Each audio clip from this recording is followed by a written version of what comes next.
George Strait is a music legend. He is often referred to as the King of Country. He was born in 1952 in the heart of southern Texas, and he had a brother and a sister. However, when he was around the 4th grade, his parents divorced and his mother and sister moved away, leaving him to grow up just with his dad and his brother. His father, John, was a math teacher and a cattle rancher. His brother, Buddy, who was a few years older than him, was another key figure in George's life, and the two brothers grew up pretty close despite the family's challenges.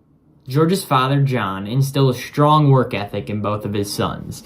Growing up on the ranch, George spent many hours working with cattle and learning about ranching, which gave him a deep sense of connection with the land and with Texas as a whole. Here, George started to develop his own interests, and one of those interests was music.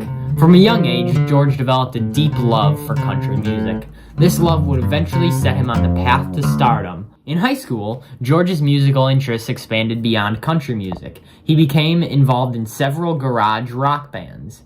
His high school sweetheart, Norma Voss, played a major role in his life during this time. The couple's relationship grew very strong during their teenage years, and they married shortly after their high school graduation. Norma would prove to be a constant source of support throughout George's career.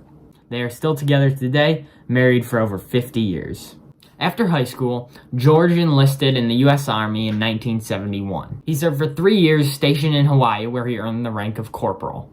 While he was in Hawaii, he joined an Army-sponsored country band called Ramblin' Country, where he played guitar and sang and quickly took the lead of that group. He was honorably discharged in 1975, and he returned to Texas. Upon his return, George enrolled at Southwest Texas State University, which is now just Texas State, in San Marcos. He pursued a degree in agriculture, which aligned with his background on the cattle ranch. His passion for music never waned, though.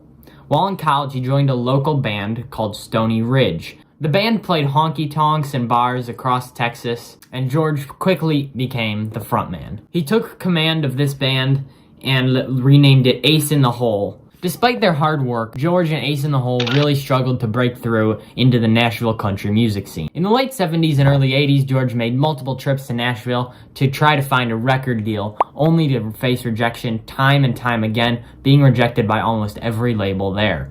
He was frustrated, and he nearly gave up on his music career, and he almost accepted a job designing cattle pens. However, his wife Norma encouraged him to keep trying and give the music industry one more year. Her faith in him ended up being a lifesaver because this year was the crucial turning point in George's career. In 1981, George finally landed a deal with MCA Records, securing a contract for one single with potential for an album if it was well received. With Ace in the Hole still backing him up, George released his debut single, Unwound, which was followed by 2 more singles, Down and Out and If You're Thinking You Want a Stranger, both of which were also included on his debut album, Straight Country. The album was a critical success and is often credited with helping to restore traditional country music. Country music had been increasingly pop-leaning in this time, and he was viewed as a more traditional country guy. I would say it's kind of a parallel to how Zach Top is viewed today.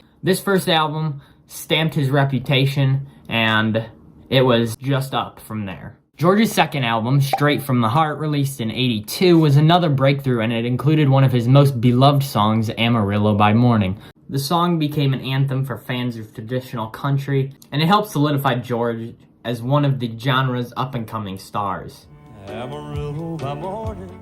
Throughout the 80s, George continued to release hit after hit, earning numerous number ones and consecutive number one albums. He earned accolades such as CMA Male Vocalist of the Year in '85 and '86, and he really became the face of modern country music. However, this period of success was also marked by some personal tragedy. In '86, George and Norma's 13-year-old daughter, Jennifer Strait, was tragically killed. The young girl was in a terrible car accident when 18-year-old Gregory Allen lost control of his Mustang and took a turn too fast and crashed. None of the passengers were wearing seatbelts, and Jennifer was ejected from the vehicle and killed. Gregory Allen was charged with vehicular manslaughter. The loss of their daughter obviously really devastated George and Norma, and George, who was deeply affected by the tragedy, kind of withdrew from the public eye for a bit of time, staying away from press and things like that. Despite this heartache, he didn't really allow it to hurt his career, and he maybe even found some solace for his mourning in music. For the years following the tragedy, George's career continued to thrive.